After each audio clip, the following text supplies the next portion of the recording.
नमस्कार। कक्षा 7 का प्यारा प्यारा विद्यार्थी भाइ बहिनीहरू, आउनुहोस् आजको कक्षा सुरु गरौँ। आज पनि हामी साहित्यकार भुपी शेरचनको पाठको बाँकी अंश लिएर आएका छौँ। आजको क्रियाकलापमा हामी अभ्यासगत अर्थात् पाठसँग सम्बन्धित कुराहरूको अभ्यास हामीले कतिको जान्यौँ, कतिको बुझ्यौँ, प्रश्नोत्तर, घटनाक्रम, ठिक बेठिक, छुट्याउनेदेखि सुनाइ बलाइका अभ्यासका क्रियाकलापहरू आजको पाठमा समेटिएका छन्। त भाइ बहिनीहरू सुरु गरौँ। त भुपी शेरचनको बारेमा धेरै कुराहरू सिकिसक्नु भएको छ। भुपी शेरचनले महत्त्वपूर्ण योगदान दिएका छन् नेपाली भाषा र साहित्यमा। नेपाली भाषा र साहित्यका क्षेत्रमा उनको योगदान अतुलनीय रहेको छ। यिनै विषयमा हामी सबैभन्दा पहिला चर्चा गर्छौँ। त भाइ बहिनीहरूलाई एउटा प्रश्न पनि हुन सक्छ कि साहित्यकार भुपी शेरचनको योगदानको चर्चा गर्नुहोस्। के कुराहरू समावेश गर्नु पर्ला भुपी शेरचनको साहित्यिक योगदानको बारेमा चर्चा गर्दा? ल भन्नुहोस् त। ल हेर्नुहोस् है। त सबैभन्दा महत्त्वपूर्ण कुरा त भुपी शेरचनले नेपाली भाषा र साहित्यका क्षेत्रमा सशक्त कलम चलाएका छन्। उनले विशेष गरी नाटक र कविता लेखेका छन्। उनको नाटक परिवर्तन नाटक जुन 2010 सालमा प्रकाशित भएको थियो, त्यस्तै नयाँ झ्याउरे कविता सङ्ग्रह 2011 सालमा, त्यस्तै गरी निर्जर त्यो पनि कविता सङ्ग्रह नै हो 2015 सालमा, अनि घुम्ने मेचमाथि अन्धो मान्छे कविता सङ्ग्रह 2025 सालमा, त्यस्तै भुपी शेरचनका कविताहरू कविता सङ्ग्रह 2057 सालमा। यसरी भुपीका कृतिहरू प्रकाशित छन्।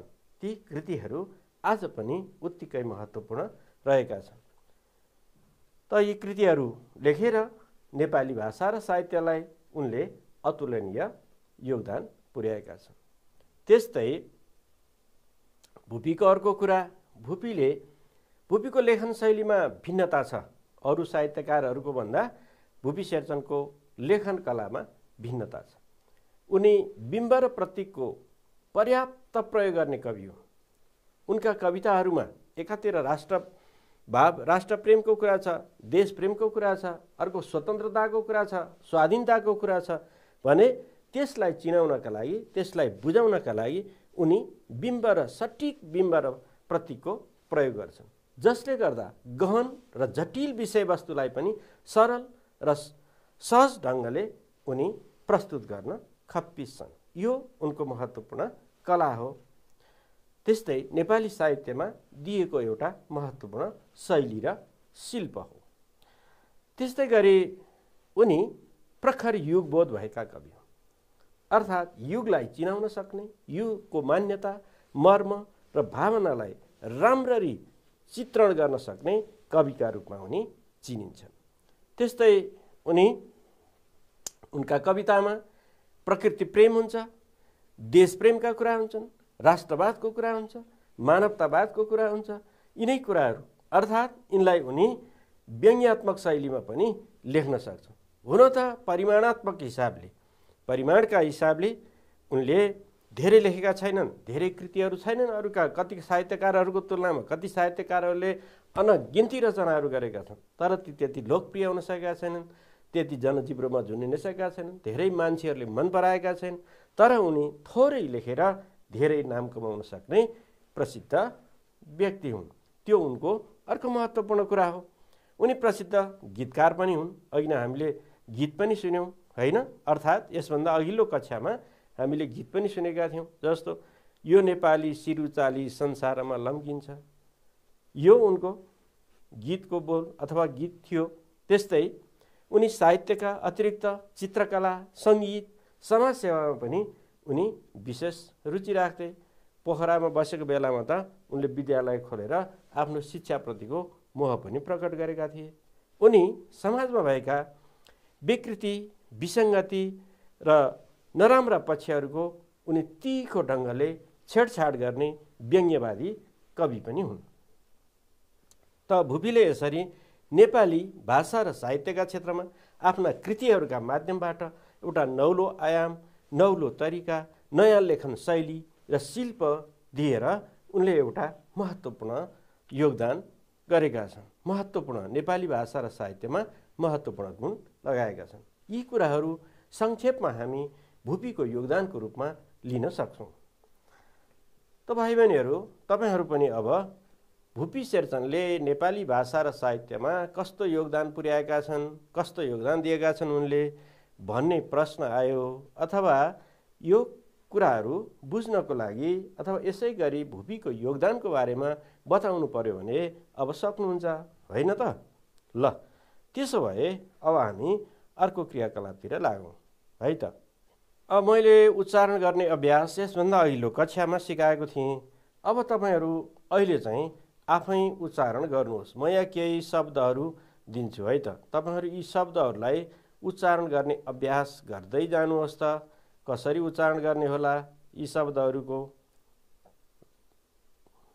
ल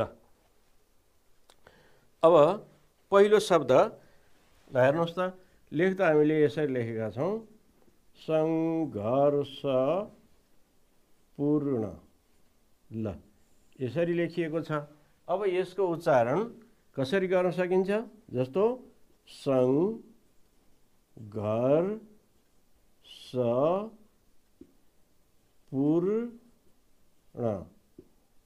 यसरी उच्चारण गर्न सकिन्छ, सङ्घर्षपूर्ण होइन त? त्यस्तै हेर्नुहोस् त, यहाँ अर्को शब्द छ। ल यसलाई कसरी उच्चारण गर्नुभयो? यहाँ लेख्दाखेरि ब आदि ची त लेखा छ होइन? अब यसलाई वञ्चित नभनेर हामी वञ्चित यसरी उच्चारण गर्छौँ। वन अब त्यस्तै चित, वञ्चित यसरी उच्चारण गर्छौँ। हो त्यस्तै अर्को शब्द भन्नुहोस् त तपाईहरू। ल यसको उच्चारण गर्नुहोस् त अब कसरी हुन्छ? हो प्राथमिक, प्राथमिक, प्राथमिक।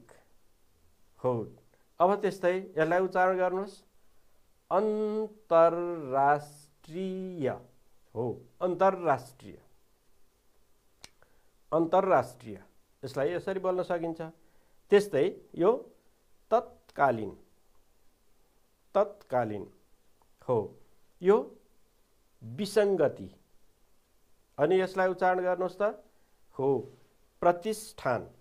अब यो चाहिँ मृदुभाषी, मृदुभाषी सङ्गीत। हो यो मृदुभाषी त अघि पनि भनेको थिएँ नि मैले। मृदुभाषी भनेको मिष्टभाषी, मिठो बोल्ने। ल यी शब्दहरूको उच्चारण जस्तै अन्य केही कठिन शब्दहरू तपाईहरूलाई उच्चारण गर्न कठिन भयो भने पनि छलफल गर्नुहोस् र टिप्नुहोस् है त। अनि यसलाई अभ्यास गर्नुहोस् उच्चारण गर्ने। अब हामी अर्को क्रियाकलापतिर जान्छौँ। ल यसलाई पनि उच्चारण गर्नुहोस् एकचोटि। हो व्यङ्ग्य। अब पाठकै आधारमा तपाईँले कति सम्झिनु भएको छ यी वाक्यहरू पढ्नुहोस्। भुपीको वास्तविक नाम भूपेन्द्रमान शेरचन हो। यहाँ ठिक बेठिक छुट्याउनुहोस् भने ठिक हो कि बेठिक हो? तपाईँहरू यहाँ म पढ्दै जान्छु अनि आफ्नो कपीमा, आफ्नो उत्तर पुस्तिकामा अथवा अभ्यास पुस्तिकामा लेख्नुहोस् है त। भुपी आफ्नो पिताका 5औं सन्तानमध्ये माइला थिए। हो हामीले पाठमा त्यो पढाएको थियो। भुपीको बाल्यकाल पोखरामै बित्यो। हो त कि होइन? भुपीले सेन्ट्रल हिन्दू विद्यालयबाट मेट्रिक परीक्षा उत्तीर्ण गरे। ल तपाईहरूले ठिक बेठिक लेखिसक्नुभयो होइन? अब लेखेको ठिक छ कि बेठिक छ हेर्नुहोस् त। हो भुपीको वास्तविक नाम भूपेन्द्रमान शेरचन हो। अब त्यस्तै भुपी आफ्नो पिताका 5औं सन्तानमध्ये माइला थिए। हो होइन? कान्छा थिए। त्यस्तै भुपीको बाल्यकाल पोखरामै बित्यो। हो त होइन? बेठिक परासीमा बित्यो भन्ने छ।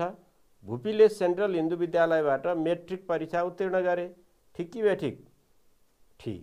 ल तपाईहरूलाई अब यो पाठ सम्झेर पाठका कुराहरू ठिक वा बेठिक के छन् भन्ने पनि पहिचान गर्न आउँछ। मैले यो नमुनाका लागि केही प्रश्नहरू मात्रै दिएको हुँ। त्यस्ता अन्य कुराहरू पनि हामी ठिक बेठिक प्रश्नका रूपमा राख्न सक्छौँ र सम्झिन सक्छौँ। यसले पनि पाठलाई सम्झिन मद्दत गर्छ। होइन त। अब त्यस्तै हेर्नुहोस् त, अब तल दिएका प्रश्नको संक्षिप्त उत्तर लेख्नुहोस्। अब मैले संक्षिप्त उत्तरको कुराहरू लेख्ने कुराहरू माथि पनि अलिकति यसभन्दा अघिल्लो पाठमा पनि छलफल गराएको थिएँ। त संक्षिप्त जवाफ भनेको 1 वा 2 वाक्यमा नलेखेर अलि लामो 4-5 वाक्यमा 3-4 वाक्यमा लेखिने जवाफ हो। त संक्षिप्त जवाफ लेख्दाखेरि दिएको प्रश्नलाई राम्ररी पढ्नुपर्छ, बुझ्नुपर्छ। त्यसरी प्रश्नको आशय मर्म बुझिसकेपछि अनि त्यसको जवाफ कतिमा लेख्ने। अब यो संक्षिप्त भनेको धेरै लामो पनि लेखिँदैन, यो संक्षिप्त भनेको 1 वाक्यको जवाफ पनि होइन।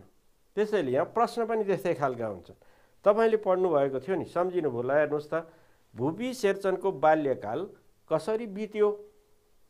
हो, भुपी शेरचनको बाल्यकाल कसरी बित्यो त? बाल्यकाल सङ्घर्षपूर्ण थियो। आमाको उनी 5 वर्षको छँदा आमाको निधन भयो। उनी मातृस्नेहबाट पनि वञ्चित हुन पुगे, होइन? त्यस्तै गरी उनले चाहिँ आफ्नो बाल्यकाल पढाइ अथवा पठन पाठनमा बिताए। तर उनको पठन पाठन एकै ठाउँमा एउटै विद्यालयमा हुन नसकेको कुरा हामीले पढ्न पाउँछौँ। त उनले चाहिँ प्रारम्भिक शिक्षा घरबाटै शिक्षक राखेर पनि सुरु गरे। त्यसपछि आफ्ना दाजु परासी भएको बेलामा त्यहाँ गएर पनि उनले प्राथमिक तह पुरा गरे। त्यसपछि उनी भारतको बनारस पुगे।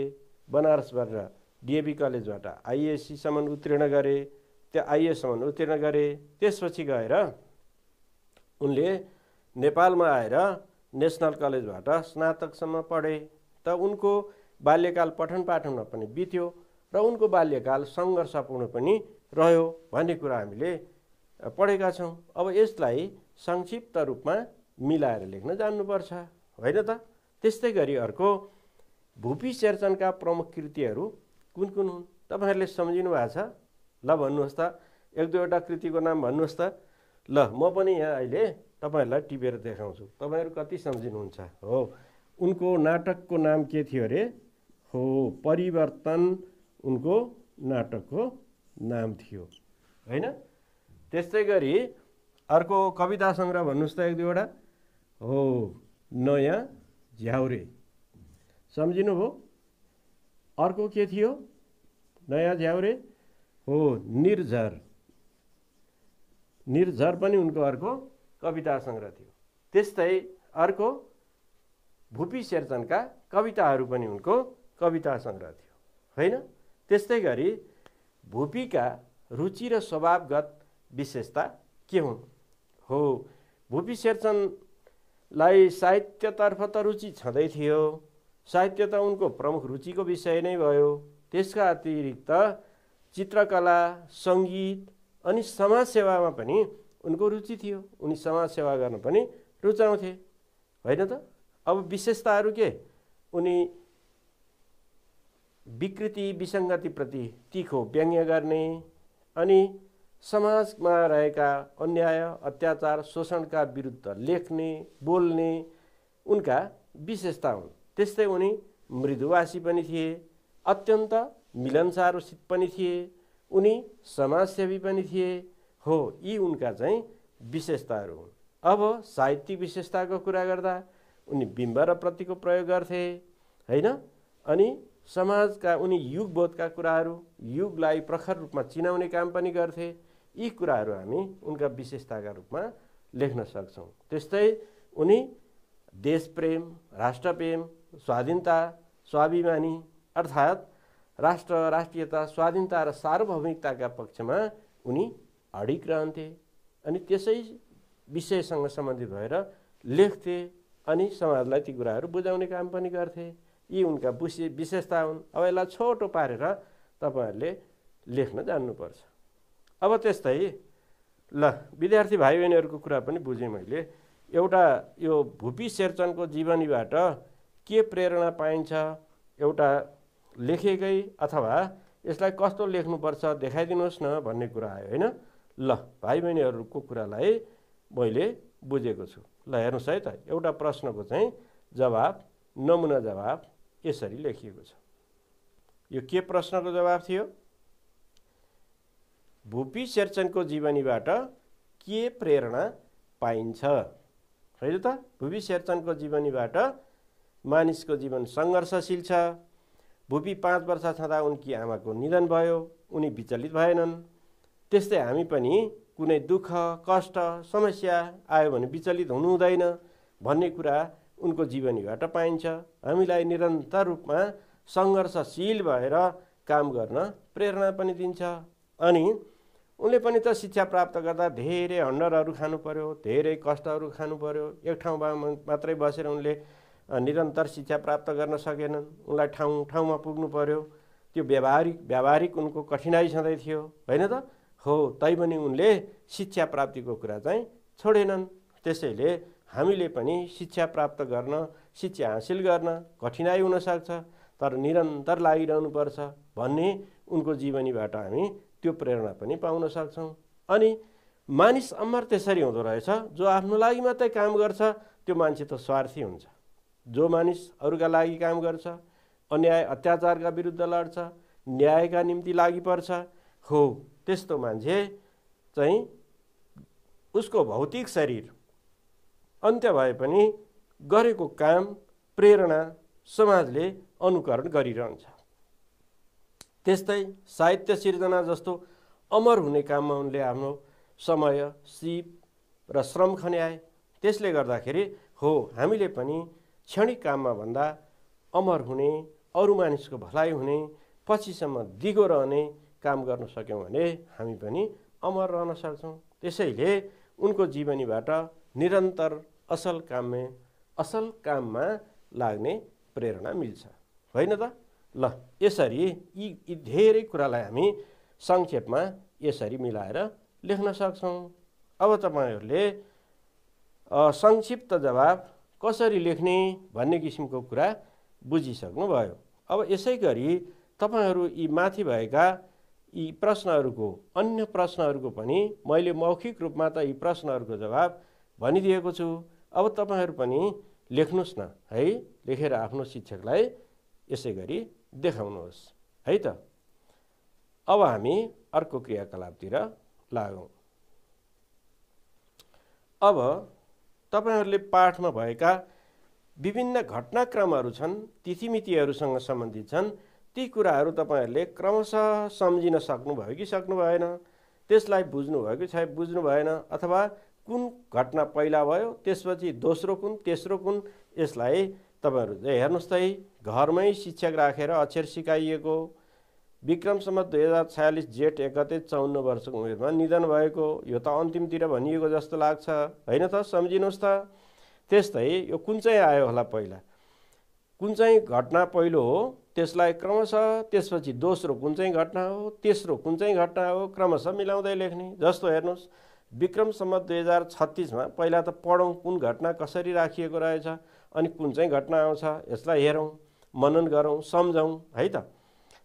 विक्रम सम्वत 2036 मा तत्कालीन नेपाल राजकीय प्रज्ञा प्रतिष्ठानका सदस्य भएका, उनको बाल्यकाल सङ्घर्षपूर्ण रहेको, विक्रम सम्वत 1992 पुस 12 गते थाकटुकुचेमा जन्मिएका, विक्रम सम्वत 2013 मा तत्कालीन सोभियत सङ्घको भ्रमण गरेका, 5 वर्षको उमेरमा मातृवियोग सहनु परेको, विक्रम सम्वत 2026 मा साझा पुरस्कारद्वारा सम्मानित भएका। कुन चाहिँ होला पहिलो? ल भन्नुहोस् त। ल तपाईहरू पनि यी कुराहरूलाई सम्झिनुहोस् त, सम्झेर टिप्नुहोस्। ल मैले तपाईहरूलाई केही समय दिएको छु, तपाईहरू यसलाई क्रम मिलाउँदै हुनुहुन्छ होइन? ल तपाईहरूले मिलाएको क्रम मिल्यो कि मिलेन हेर्नुहोस् है त। ल अब क्रम मिलाउँदा यसरी आउँछ होइन त। विक्रम सम्वत 1992 पुस 12 गते थाकटुकुचेमा जन्मिएका, पहिलो घटना त यो।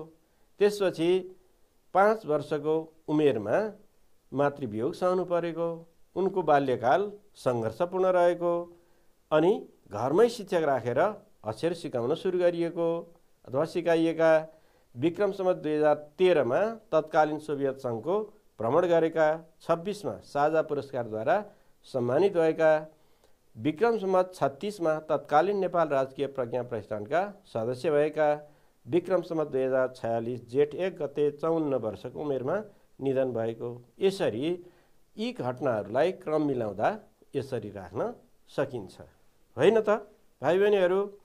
ल अब यसपछि अर्को क्रियाकलापतिर लागौँ है। यहाँ एउटा अनुच्छेद दिएको छ।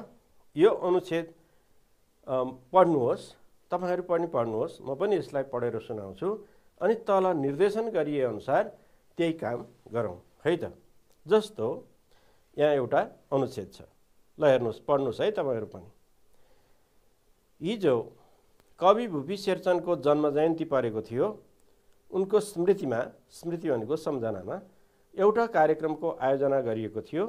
त्यस कार्यक्रममा धेरै साहित्यकारहरू उपस्थित भएका थिए। वक्ता सबैले भुपीलाई एक स्वाभिमानी र प्रतिभाशाली कविका रूपमा चित्रण गरे। उनको कवित्व शक्तिको मुक्त कण्ठले प्रशंसा गरे। एकजना वक्ताले त भुपी जस्ता कवि नेपाली साहित्यमा पाउन कठिन छ भन्ने विचार पनि व्यक्त गरे। उनी सरल भाषामा गहन भाव व्यक्त गर्ने प्रसिद्ध व्यङ्ग्यवादी कवि पनि हुन् भन्ने कुरा त्यहाँ सुन्न पाइयो। बिम्ब र प्रतीकको प्रयोग गरेर राम्रा राम्रा गद्य कविता रच्ने भुपी एक बेजोड प्रतिभा हुन् भन्ने धारणा पनि साहित्यकारले प्रकट गरे। त्यस कार्यक्रममा प्रकृति प्रेमी, देशप्रेमी, मानवतावादी र प्रखर व्यङ्ग्यचेत भएका कविका रूपमा भुपीको सबैले उच्च प्रशंसा गरे। त हामीलाई यो अनुच्छेद पढ्दा के जस्तो लाग्यो त भाइ बहिनीहरू? हो, यो अनुच्छेदले कुनै एउटा व्यक्तिको प्रशंसा गर्नु पर्यो अथवा कुनै एउटा व्यक्तिलाई गलत काम गरिरहेको छ भने ठिक बाटोमा ल्याउनु पर्यो भने त्यसको पनि एउटा शिष्ट शैली हुन्छ, एउटा मर्यादा हुन्छ। त्यो शिष्ट र मर्यादाका क्रममा रहेर कसैको प्रशंसा गर्दाखेरि पनि तथ्यहीन कुराहरूलाई होइन, तथ्यगत कुराहरूलाई राखेर प्रशंसा गर्नुपर्छ। त्यसरी प्रशंसा गर्दा कस्तो गरी प्रशंसा गर्न सकिन्छ भनेर एउटा प्रशंसा गर्ने पनि त तरिका चाहिन्छ नि, होइन? त्यत्तिकै तिमी राम्रो छौ, तिमी असल छौ भनेर मात्रै हुँदैन। उस किन राम्रो छौ, के कारणले असल छौ भन्ने किसिमका तथ्यगत कुराहरूलाई मिसाउँदै प्रशंसा गरियो भने बल्ल त्यो शिष्ट, मर्यादित रूपमा, सभ्य रूपमा अनि एउटा राम्रो शैलीमा चाहिँ अभिव्यक्त गर्न सकिन्छ। यो प्रशंसा गर्ने एउटा शैली जस्तो लाग्यो मलाई त। तपाईहरुलाई कस्तो लाग्यो भन्नुहोस् त? अब के हामी पनि यस्तै गरी आफ्नो कुनै साथीको बारेमा अथवा आफ्नो कुनै शिक्षकको बारेमा अथवा कुनै आफ्ना अग्रजहरूको बारेमा, कुनै समाजसेवीका बारेमा, कुनै कविका बारेमा यसरी प्रशंसा गर्न सक्छौं अथवा तथ्यगत कुराहरूलाई मिसाएर शिष्ट र मर्यादित भएर, सभ्य भएर, शिष्ट, सभ्य र मर्यादित शैलीमा कसरी प्रशंसा गर्ने होला, होइन त? ल त्यो अभ्यास एकचोटि गरौँ है त। त हेर्नुहोस् त, तपाईको साथी वा अन्य व्यक्तिले राम्रो काम गर्दा त्यसको प्रशंसा कसरी गर्नुहुन्छ भन्नुहोस्। ल त्यसका लागि मैले यहाँ एउटा सानो नमुना बनाएको छु। यो एउटा नमुना हो। तपाईहरु पनि यसरी कुनै साथीको प्रशंसा गर्दा अथवा कुनै कार्यक्रमको बारेमा कसैले राम्रो प्रस्तुति दियो भने कसरी भन्ने होला त? त्यो अभिव्यक्ति क्षमता कसरी विकास गर्ने हो? त्यस्तोलाई अभिव्यक्ति क्षमता भनिन्छ। आफूभित्र भएको कुरालाई बाहिर शिष्ट र मर्यादित रूपमा कसरी प्रकट गर्ने, अरूले बुझ्ने र सरल भाषामा कसरी व्यक्त गर्ने, त्यो एउटा शैली हो। ल हेर्नुहोस् त, मैले यहाँ एउटा सानो नमुना बनाएको छु।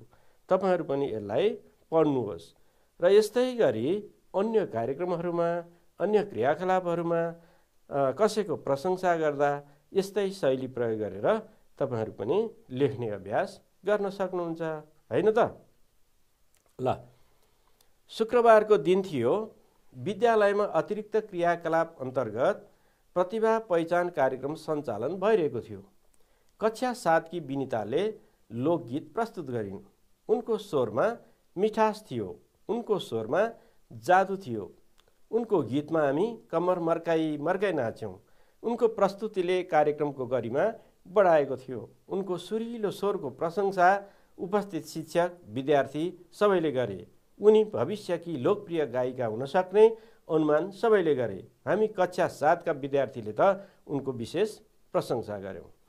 त एउटा अतिरिक्त क्रियाकलापमा एकजना विद्यार्थीले गरेको कामलाई यो सामान्यतया यसरी अभिव्यक्त गर्न सकिन्छ, प्रशंसाका स्वरहरू उचाल्न सकिन्छ भन्ने किसिमको कुराको एउटा सानो नमुना। तपाईहरू पनि यस्तै गरी यस्तो अभिव्यक्ति क्षमता आवृद्धि गर्नुहोस् न है। ल विद्यार्थी भाइ बहिनीहरू, अहिलेसम्मका क्रियाकलापहरूबाट हामीले के सिक्यौँ सम्झनुहोस् त। हो, हामीले कवि साहित्यकार भुपी शेरचनको योगदानको बारेमा हामीले चर्चा गऱ्यौँ। त्यसपछि के गर्यौँ? हो, ठिक बेठिक छुट्याउने कामहरू पनि हामीले उच्चारणका अभ्यास पनि गऱ्यौँ, ठिक बेठिक छुट्याउने पनि गऱ्यौँ, घटनाक्रम मिलाउने कुरा पनि गऱ्यौँ हैन। अहिले भर्खरै एउटा शैलीको बारेमा, प्रशंसा कसरी गर्ने, शिष्ट सभ्य र मर्यादित भएर अरूका बारेमा कसरी भन्ने, तथ्यगत कुराहरूलाई कसरी प्रस्तुत गर्ने भन्ने कुरा पनि हामीले अहिलेसम्मको क्रियाकलापबाट सिक्यौँ। अब थप क्रियाकलापमा सहभागी हुनुहोस् है त। ल अब चाहिँ म तपाईहरुलाई एउटा अनुच्छेद सुनाउँछु। यो सुन्ने हो। यो अनुच्छेद म सुनाउँछु, तपाईहरु सुन्नुहोस्, ध्यान दिएर सुन्नुहोस्।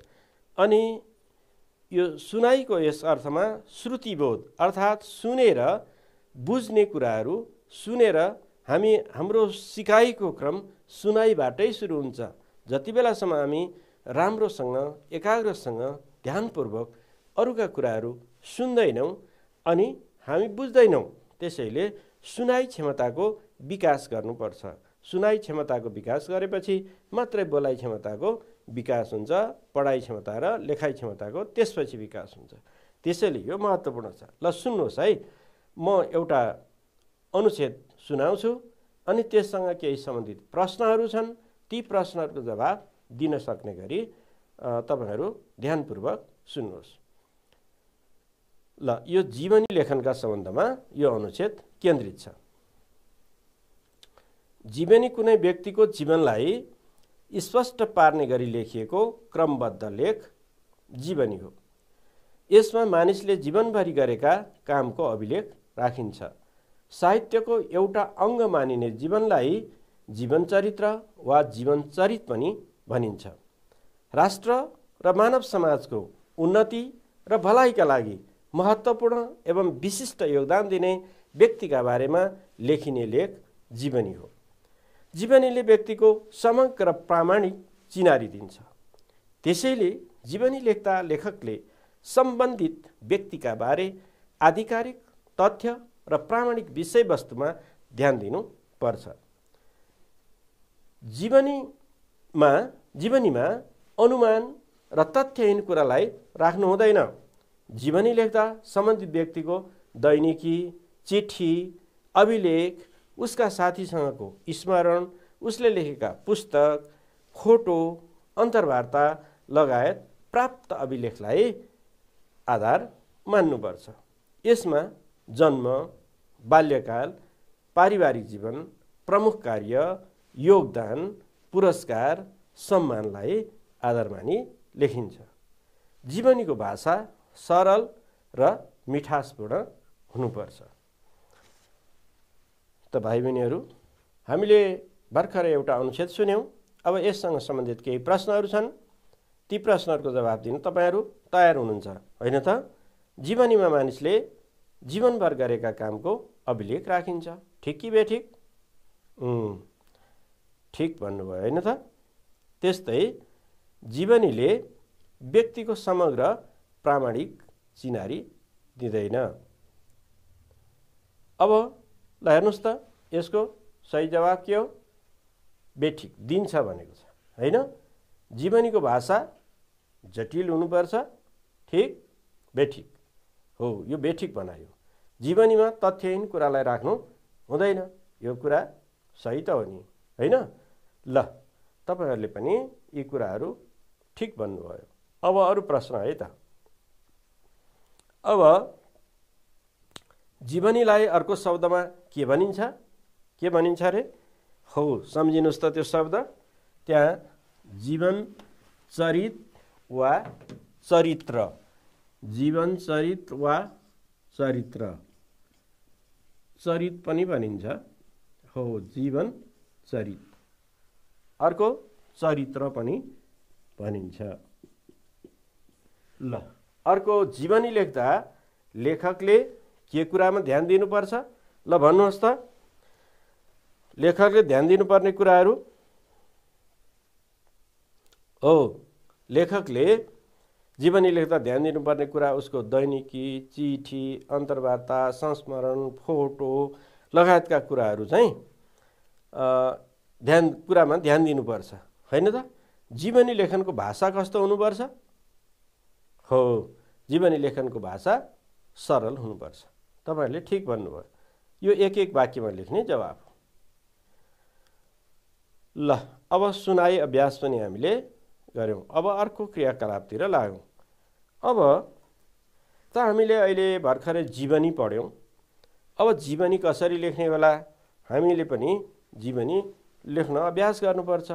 जीवनी मरेका मान्छेको मात्रै लेखिँदैन, जीवनी जीवित मान्छेको पनि लेखिन्छ। कुनै महत्त्वपूर्ण काम गर्ने, महत्त्वपूर्ण योगदान पुर्याउने अग्रज, समाजसेवी, बुद्धिजीवी, साहित्यकार आदि व्यक्तिको जीवनी लेख्न सकिन्छ। त अब एउटा अभ्यास गरौँ न त। त्यसो भए जीवनी कसरी लेख्ने हो सम्झिनुहोस् त। हामीले 6 कक्षामा पनि जीवनी पढेका थियौं, जीवनीको बारेमा कुरा गरेका थियौं, हैन? जीवनी लेख्दाखेरि चाहिँ 3 अनुच्छेदमा लेखिन्छ। जस्तो यो पहिलो हेर्नुस् त, यहाँ विष्णु कुमार के रे पारिजातको बारेमा एउटा जीवनीका लागि केही संकेतहरू दिएका छन्।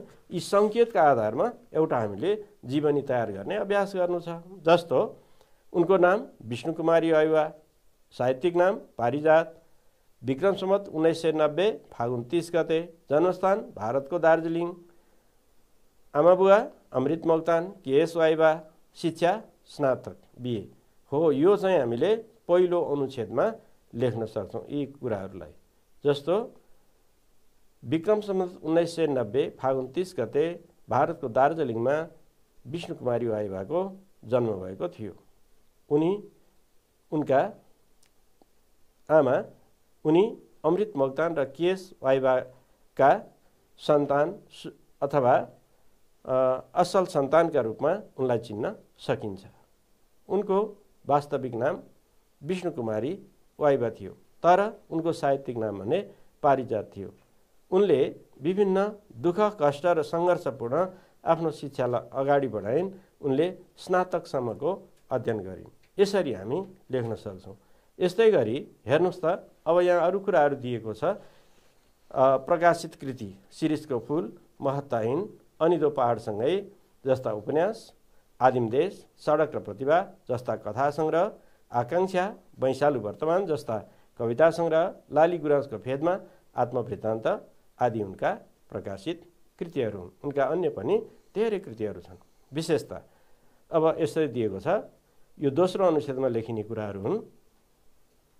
बहुमुखी प्रतिभा, विशिष्ट नारी स्रष्टा, प्रगतिवादी चेतना, नारीवादी चिन्तन, गरिब वर्गप्रति सहानुभूति, मानवतावादी दृष्टिकोण, सरल र सरस भाषा तथा प्रतीकात्मक शैली, संलग्नता चाहिँ मानव अधिकार, प्रगतिशील लेखक सङ्घीय अभियन्ता, त्रिवी सभाको मनोनित सदस्य।